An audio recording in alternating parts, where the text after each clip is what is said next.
प्रणाम साथियों। पहले प्रकरण में अष्टावक्र महागीता के अंदर हमने अष्टावक्र के द्वारा जनक को संबोधित करते हुए सुना, और जब जनक सुन चुका उसके बाद में जो उनको अनुभूत हुआ, बोध हुआ, उसको फिर से अष्टावक्र के प्रति जनक ने कहा। और तीसरे प्रकरण में जो कुछ कमियां थी जिन पर विशेष करके ध्यान देना था, उन बातों को अष्टावक्र ने फिर से जनक के प्रति कहा। तो एक दूसरे की बातें हो चुकी। इस तरह से 3 प्रकरण पूरे हो गए। अब हम आज चौथे प्रकरण में प्रवेश करते हैं। चौथा प्रकरण का पहला जो सूत्र है, पहला जो श्लोक है, वो इस तरह है कि हंत आत्मज्ञानस्य धीरस्य खेलतः भोग लीला न ही संसार वाही के मुडेह सह समानता। कहते हैं वो कि हंत आत्मज्ञस्य धीरस्य खेलतः भोग लीला। अब जनक बोल रहे हैं और जनक की बड़े गंभीरता से, बड़े प्रेम से अष्टावक्र सुन रहे हैं। ये जो गुरु शिष्य का आपस में जो संवाद हो रहा है, बड़ा गहन विषय है। ये संवाद में ही सब कुछ फलित होने का, सब कुछ प्रकट होने का की संभावनाएं छिपी रहती है। यदि ऐसा कोई शिष्य मिल जाए, ऐसा कोई गुरु हो, और दोनों का जब आपसी संवाद होता है, तब जाकर के कोई नया आयाम इस पूरे विश्व को मिलता है। पूरे विश्व का हित होता है इसमें। और ये जो गुरु शिष्य की जो गहनता है, ये बहुत कम मिलती है, कहीं कहीं मिलती है। गुरुडम ज़्यादा मिलता है, प्रचार प्रसार ज़्यादा मिलता है, कहा सुनी ज़्यादा होती है, लेकिन समझना बहुत ही कम होता है। तो यह जो अष्टावक्र और जनक के बीच में जो संवाद हो रहा है, ये बड़ा गूढ़ अर्थ को रखता हुआ, बड़ी गहनता को प्राप्त करके, बड़ी सहृदयता के साथ में इसको उद्घाटित किया जा रहा है। और दोनों एक दूसरे में सामंजस्य रखते हुए, एक दूसरे में भाव रखते हुए, श्रद्धा रखते हुए, शिष्य की तरफ से श्रद्धा है और गुरु की तरफ से उसको टू द पॉइंट, जो वास्तविक है, उस तरफ ले जाने का प्रयास है। उस तरफ वो संकेत कर रहे हैं, इशारे कर रहे हैं। और गुरु करुणावान भी हैं। करुणावान होते हुए भी ये देख रहे हैं कि कहीं इसमें कोई कमी तो नहीं है, कहाँ से इसको मैं ठीक करूं, कैसे इसमें उस स्थिति तक पहुंचाऊं जो मैं अनुभूत कर रहा हूं। ये लगातार एक चिंतन मनन और हृदय की जो एक निरंतर धारणा और गति वो चलती रहती है। और शिष्य इतना शांत और गंभीर होकर के सुनता है, और कहीं बात होती है तो बीच में नहीं बोलता, बल्कि बाद में समय देखते हुए उन प्रश्नों को धीरे से प्रस्तुत करता है। उस बात को गुरु भी जानते हैं, शिष्य भी जानता है, और फिर बहुत ही तरीके से, बहुत ही सभ्यतापूर्वक, बहुत ही ढंग से, अंतरंग रहते हुए उस बात का वो निराकरण करते हैं। तो गुरु शिष्य का ऐसा मिलन हो जाना भी बहुत बड़ी बात है। ऐसा हो नहीं रहा है, इसलिए घटना भी नहीं घट रही है। कहते हैं वो कि हंत आत्मज्ञस्य धीरस्य। हंत शब्द का इन्होंने यह प्रयोग किया है, जनक ने, कि हे हंते। हंत का मतलब होता है, यानी कि जो विपरीत बाधाएं हैं, जो दुविधाएं हैं, जो समस्याएं हैं, उनका हनन कर दे, उनको एक तरफ कर दे, उनका समाधान कर दे, उनका नाश कर दे। हंत का मतलब बहुत सी जगह शास्त्रों में हंत शब्द का प्रयोग किया गया है, और यहाँ भी किया इन्होंने कि हंत आत्मज्ञस्य। हे आत्मा को जानने वाले महापुरुष, आप हंता हो। महावीर स्वामी के जो नमोकार मंत्र हैं, उन 5 नमोकार मंत्रों में णमो अरिहंताणम, हंत शब्द का प्रयोग किया है कि जो अरि यानी कि दुश्मन, जो भी बाधाएं हो। दुश्मन दो तरह से होते हैं, या तो बाहरी होते हैं या भीतरी होते हैं। तो यह भीतरी दुश्मनों की बात हो रही है, जैसे काम, क्रोध, मद, लोभ, मत्सर, राग, द्वेष, ये जितनी भी बातें हैं उनका हनन करने वाले। बाहर के दुश्मन तो उसके अनेक उपाय हैं, हो भी जाते हैं उनका हनन, लेकिन भीतर के जो अदृश्य दुश्मन हैं, जो विकृतियां हैं, जो विकार हैं, उनको हटाने के लिए तो कोई सक्षम और समर्थ गुरु ही काम करता है। तभी जाकर के उनका समूल नाश होता है और वो हटे बिना जो वास्तविकता है वो दिखाई नहीं देती है, क्योंकि वो हमेशा बाधक बने रहते हैं।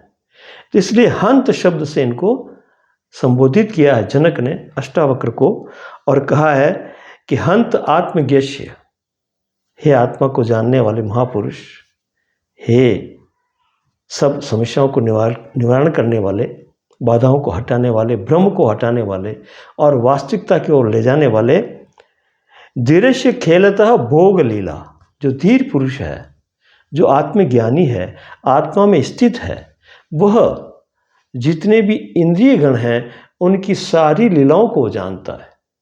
सारी भोग लीलाओं का उनके मालूम है कि कौन सी इंद्री कौन सी प्रक्रिया करती है, कैसे खेलती है, कैसे उसके गुण धर्म हैं। तो उन सारी भोग लीलाओं को देखता हुआ, उनके साथ रहता हुआ भी खेल की तरह खेलता है, उनसे लिप्त नहीं होता, उनसे प्रभावित नहीं होता। क्यों? कि वो उनका साक्षी बना रहता है, सिर्फ दृष्टा बना रहता है। दृष्टा कैसे बना रहता है, इस बारे में इसी वीडियो के अंदर हमने पीछे बहुत सी चर्चा करते हुए आए हैं हम। तो एक साक्षी तो जिसमें उत्पन्न हो जाता है, और उस दृढ़ता के साथ में साक्षी रहता हुआ जब वो किसी बात को देखता है गंभीरता से, तो उनके गुण अवगुण और उनके जितनी भी हलन चलन होते हैं, क्रिया प्रतिक्रिया जितनी भी होती है, उनको धैर्यतापूर्वक देखता है, विचलित नहीं होता, न प्रभावित होता है, न आकर्षित होता है, न वहाँ से भागता है, वहीं रहता है।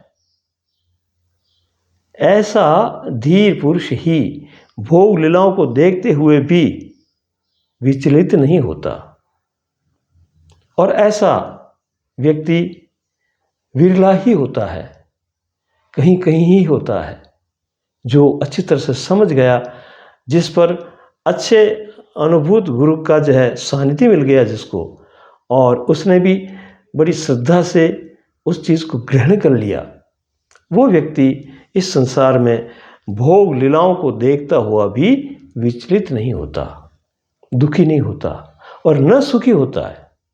विचलित होने का मतलब सुख भी विचलित करता है और दुख भी विचलित करता है, लेकिन दोनों तरफ से, दोनों ओर से वो सम रहता है। तो ऐसी समता जिसमें आ गई और अपने आत्मा में जो स्थित है और सिर्फ दृष्टा की तरह देख रहा है, एक साक्षी बना हुआ है, वह न तो सुख से विचलित होता है न दुख से होता है। ऐसा कौन होता है?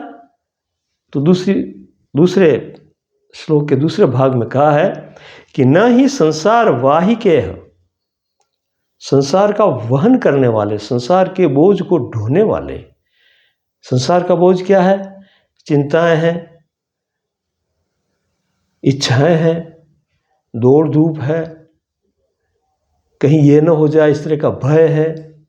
तो ये जितनी भी चीज़ें इकट्ठी कर रखी है इस मन ने, संग्रह कर रखा है, उस संग्रह को समेटना, सुरक्षा करना, उसके अंदर गतिविधि करना, ये सब बातें जब वो लगातार सोचता रहता है तो इनको ढोता हुआ चलता है। इस बोझ को अपने साथ लेकर के इस संसार में वो जीवन यापन करता है और दुखी दुखी यापन करता है, क्योंकि बोझ तो दबाता है और बोझ से दुखी पैदा होगा। तो न ही संसार वाही के, संसार का वहन करने वाला, संसार को अपने ऊपर मन के अंदर ढोने वाला, संसार को साथ लेकर के चलने वाला गुड़े सह समानता, ये जो गूढ़ रहस्य है, साक्षी की तरह खड़ा रह जाना, भोग से न तो भागना, न भयभीत होना, न आकर्षित होना, न प्रभावित होना, ऐसी जो स्थिति है वो किसी धीर पुरुष की होती है। ऐसे धीर पुरुष की संसार में, संसार की चीज़ों को ढोने वाले जो भी व्यक्ति हैं, उनसे समानता नहीं की जा सकती। वो एक अलग थलग, एक विशेष, अलग ही उसका जीवन है। उसका जीवन एक आनंद की स्फुरना से भरा हुआ और सजग तथा सावधान है और सहज है। इस तरह की बात जो है ये जनक कहते हैं, ताकि उन्होंने जो अनुभूत किया था, दूसरे प्रकरण में जो उन्होंने अष्टावक्र को बताया था, उसकी पूरी पुष्टि हो जाए कि वास्तविकता में मैं क्या समझ रहा हूँ, कितना समझ रहा हूँ और कैसे समझ रहा हूँ। तो इसीलिए अष्टावक्र भी जो है तीसरे प्रकरण में उसको फिर से सावधान करते हुए इस तरह की बातें करते हैं कि आश्चर्य क्या क्या है। जिस आश्चर्य की तो दूसरे प्रकरण में बात कर रहा है, उससे भी बड़े बड़े आश्चर्य हैं कि इसको सुन करके, पढ़ करके, बातचीत करके भी लोग यहाँ स्थायित्व को प्राप्त नहीं होते हैं। इसलिए आत्मज्ञान बड़ा विचित्र है, बड़ा आश्चर्यमय है, क्योंकि उनके व्यवहार नहीं बदलते, उनका आचरण नहीं बदलता। जैसा कहते हैं वैसा करते नहीं है, वो वैसे जीते नहीं हैं। इसलिए इस जनक को फिर बार बार इस तरह की बातें कही। तो जनक उसका प्रत्युत्तर अपने अनुभव के अनुसार, अपनी जो भी गतिविधि उनमें अनुभूत हुई, मन बुद्धि ने जो समझा, अपने अंदर जो समझ का प्रकाश प्रकट हुआ, उसको फिर से बड़े प्रेम से अभिव्यक्त कर रहे हो। वो कह रहे हैं कि जो मूल व्यक्ति है, जो संसार को ढोने वाला है, वो हमेशा सुखी दुखी होता रहता है, क्योंकि उसमें वो समझ नहीं आई कि मैं इससे अलग हूँ। ये जितनी भी झंझट है, जितनी भी आपदा भी चल रही है, जितनी भी दौड़ धूप हो रही है, वो मुझ में नहीं है। ये अन्यत्र इंद्रियों में हो रही है, वस्तुओं में हो रही है, दृश्यों में हो रही है। मैं इसका सिर्फ साक्षी हूँ, देखने वाला हूँ और अपने आत्मा में स्थित हूँ। तो ऐसी दृढ़ता के साथ में वो धीर पुरुष वहाँ मजबूत रहता है। उसको हिलाना डुलाने का काम ये संसार की कोई भी गतिविधि नहीं कर सकती। यही आत्मस्थिति का प्रमाण है। तो बोध के लिए इस संसार को छोड़ना, त्यागना, संन्यास लेना, भाग जाना, ऐसा कहीं नहीं कह रहे हैं। अष्टावक्र गीता में ऐसा कहीं प्रसंग नहीं आ रहा है। अष्टावक्र गीता कहती है कि भागने का मतलब भी आपके अंदर कहीं ना कहीं डर है, कहीं ना कहीं वो बात छिपी हुई है जिस चीज़ से आप डरते हो, इसलिए भाग रहे हो। लेकिन भागते हुए भी वो वस्तु जिससे तुम भाग रहे हो, वो विचार, वो भय तो तुम्हारे भीतर है ही है। कहीं भी चले जाओगे वो तो चलता ही रहेगा। उस भय से कहाँ मुक्त हुए। इसलिए संन्यास की जरूरत नहीं है, बल्कि समझ की जरूरत है। भागना नहीं है, जागना है, देखना है, समझना है। और उसके सामने रह करके जब तक आप उसको पूरा नहीं समझोगे, तब तक उसका निराकरण नहीं होगा। कोई बात भीतर छिपी हुई रह जाएगी और उस भीतर छिपी हुई बात को हम बार बार विचार करेंगे कि ये क्या है, ये क्या है। तो उस उलझन में पड़े रहेंगे। उसकी समस्या का समाधान नहीं होगा। भागने से नहीं होगा, समझने से होगा। भीतर की समझ की जागृति को जगाना होगा, गहराई से देखना होगा। वास्तविकता क्या है, क्यों हो रहा है, क्या कारण है इसके पीछे और कौन कर रहा है। मैं कर रहा हूं या अन्य तरफ गुणानि वर्तन्ते। ऐसा गीता में भी कृष्ण भगवान ने कहा है कि गुण ही गुण में वर्त रहे हैं, तो अलग है इससे। तो इस दृष्टि को रखते हुए, साक्षित्व को साधते हुए निरंतर वहाँ खड़ा रहना पड़ेगा। उसके सामने भागना नहीं है। अध्यात्म भगोड़े व्यक्तियों के लिए नहीं है, अध्यात्म साहसी और दृढ़ व्यक्तियों के लिए है, जो निरंतर वहाँ खड़ा रह करके अपनी बुद्धि में साम्यता रखते हुए उसको समझ सके। ये बड़ा गहन विषय है। समझना, सिर्फ सुन लेना और सुन करके फिर उस पर चलना, लेकिन सुनते हुए भी सही ढंग से समझ करके चलना, इसमें बहुत अंतर है, बहुत बड़ा भारी फर्क है। एक प्रसंग है छोटा सा। दो पति पत्नी अपने सहज जीवन में रहते, गृहस्थी चलाते, लेकिन थे वो दोनों गरीब। सत्संगी भी थे, कभी कभी महात्माओं के दर्शन भी करते, धर्म सभा में भी जाते, सुनते उनकी बातों को और अपने जीवन में उतारने का प्रयास भी करते। एक बार कहीं सत्संग में गए और एक महात्मा ने उनको पास में बुला करके कहा कि मैं जो तुम्हें नियम बताता हूं उसकी शुरुआत करो, उस पर आरूढ़ रहो, मजबूत रहो, उनको अपने जीवन में उतारो और फिर जो है आगे चलो, तो जाकर के तुम्हारे जीवन में कोई न कोई परिवर्तन आ जाएगा। उन्होंने कहा बताइए नियम क्या है। तो उन्होंने कहा कि आप दोनों को जैसे भी अपना गुजारा करते हो, उनका हम गरीब हैं, हम लकड़ी जंगल में रहते हैं और लकड़ी बेच करके हमारा गुजारा करते हैं, उनका कोई बात नहीं, लेकिन नियम इस तरह का है। पहला नियम तो यह है कि झूठ नहीं बोलना, हो सके तब तक। ऐसे कोई विकट परिस्थिति आ जाए तो बात अलग है, लेकिन झूठ नहीं बोलना, बिल्कुल नहीं बोलना। और दूसरा, सोने को मिट्टी के समान समझना। सोना और मिट्टी दोनों बराबर है। तो इस तरह का उन दोनों को नियम बता दिया। दोनों प्रणाम करके अपने घर चले गए। अपने लकड़ी का बोझा उठा करके बाजार में बेचना, उससे जो पैसे आए उससे अपने घर का गुजारा चलाना, ये उनका कार्यक्रम था। तो अब देखो एक दिन घटना घटती है। वो जो व्यक्ति था वो लकड़ी लेकर के आगे आगे चल रहा है, पीछे पीछे उसकी पत्नी भी आ रही है। पत्नी कुछ पीछे थी, वो लकड़हारा पति जो है लकड़ी लेकर के आगे निकल गया। वहाँ क्या होता है कि एक कोई घुड़सवार किसी को सोने की मुद्राएं पहले चलती थी, सरफे कहते थे उनको, वो एक थैली में बांध करके और किसी को देने के लिए जा रहा था राजा की आज्ञा से। तो उसके कमर में लगी हुई तो वो थैली, लेकिन कहीं घोड़ा उछला तो वो थैली जो है निकल करके वहाँ गिर गई और सोने की अस्पताल वहाँ बिखर गई। उसको मालूम नहीं पड़ा, किसको? घुड़सवार को। वो आगे निकल गया। पीछे से जो है ये जाता है लकड़हारा और देखता है वहाँ तो 80 रुपये बिक्री हुई थी, सोने की थी। उसने देखा और उसको नियम याद आया कि सोना और मिट्टी बराबर है, ऐसा हमने नियम लिया है। अब ये तो उसकी समझ में आ गया, लेकिन पत्नी थोड़ी पीछे थी लकड़ी का बोझा लिए हुए। तो पत्नी का उसने विचार किया कि मैं तो इनको नहीं उठाऊंगा कि सोना और मिट्टी बराबर है, लेकिन कहीं उसका मन आगे पीछे हो गया और उसने उठा दिया तो नियम खंडित हो जाएगा। इसलिए अपने पैरों से उन अस्पतालों पर धूल सरकारने लगा, धूल से ढांकने लगा उनको, और अस्पतालों को जो वो ढांक ही रहा था, ढक चुकी थी, और वो औरत भी पास में आ गई। औरत ने पूछा कि क्या कर रहे हो? अब झूठ भी नहीं बोल सकता वो, एक नियम ये भी था कि झूठ नहीं बोलना। तो उसने कहा कि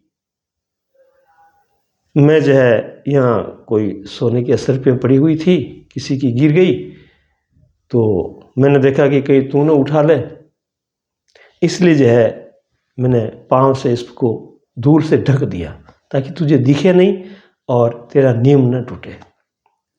ये सुन करके उस औरत के, उस पत्नी के आंखों में आंसू आ गए।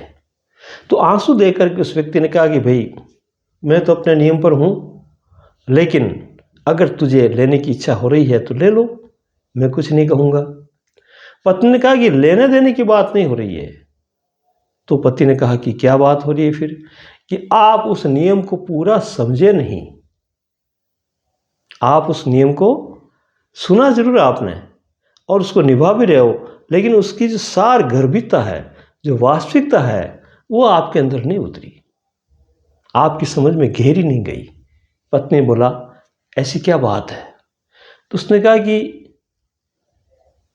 पहला नियम था कि वे झूठ नहीं बोलना, तो वो आपने निभा लिया, आप झूठ नहीं बोले और सही सी बात बता दी।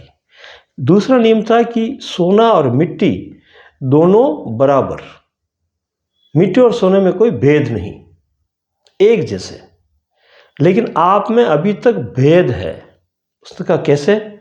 कि आप जो है इस सोने को मिट्टी नहीं समझ पाए अभी तक, खाली शाब्दिक रूप से समझ पाए, भीतर से पूरी समझ आपके नहीं आई, दोनों की समानता आपके दिमाग में अभी तक नहीं आई, इसलिए आप इसको जो है दूर से ढक रहे हो, मिट्टी से ढक रहे हो। अब आप मिट्टी को मिट्टी से ढक रहे हो, यूँ समझ लो। ये सोना भी मिट्टी है और आप जो ढक रहे हो वो भी मिट्टी है, तो मिट्टी को मिट्टी पर डालने से क्या फ़र्क, क्या फ़ायदा? बहुत गहरी बात कह दी उस पत्नी ने। अब जो है उसका भी माथा ठनका, उसने कहा बात तो बहुत गहरी है, मिट्टी पर मिट्टी डाली है मैंने। इसका मतलब सोना और मिट्टी में भेद मेरे दिमाग में अभी भी है, अभी भी अलगाव है, एक जैसा नहीं समझा मैं। तो इतनी गहरी बात होती है समझने के अंदर भी, हमारी समझ इतनी गहरी उतरे, इतना गहरा हम आत्मसात करें और वहाँ स्थित रहें, तब जाकर के जो है कुछ बात बनती है। तो इस तरह का जो है ये श्लोक बताता है कि इस ढेर को, इस संसार के जो प्रपंच है, विकार है, इस ढेर को जो ढो कर के चल रहा है वो संसारी है, लेकिन वो जो आत्मज्ञेय है, आत्मस्थ है, अपने आप में स्थित है, साक्षित्व का जिसको बोध हो गया है, वो कितनी भी घटनाएं हो, कितनी भी लीलाएं हो, उनको लीला समझता है, पर उनमें फंसता नहीं है, निर्द्वंद रहता है, वो आनंदित रहता है। ऐसा जीवन जिसका हो जाए वही मस्त है। धन्यवाद।